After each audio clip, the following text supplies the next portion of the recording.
এইখানে অনেকদিন পড়ে থাকে, তারপরে মেবি পানি টানি দিয়ে কোনোভাবে কম্পোস্ট বানিয়ে ফেলা, পরে এটা আবার ইউজ করে।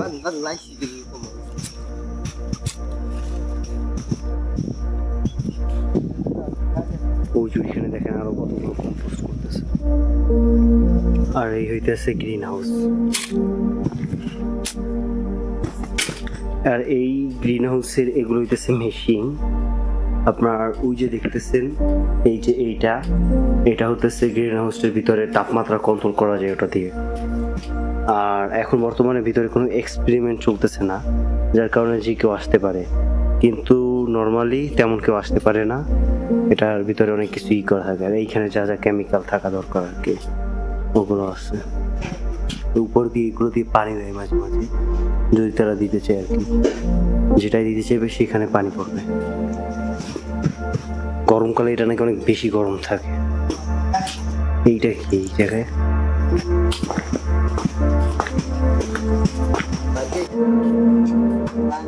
আল্লাহ জানে এগুলো কি।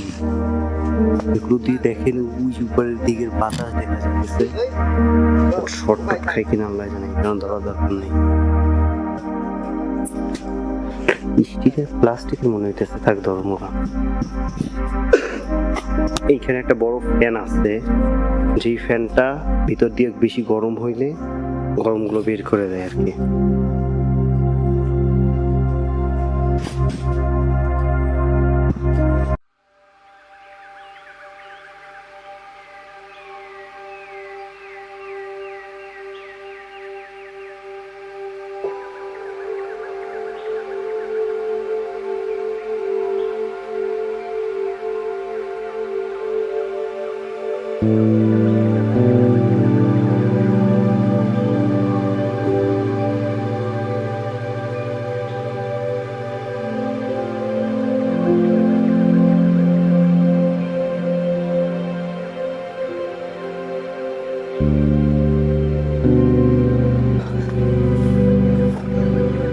আজকে সারাদিন এখানে থাকার পরে আমাদের গাড়ি আসতেছে, এখন চলে যাবো আর কি।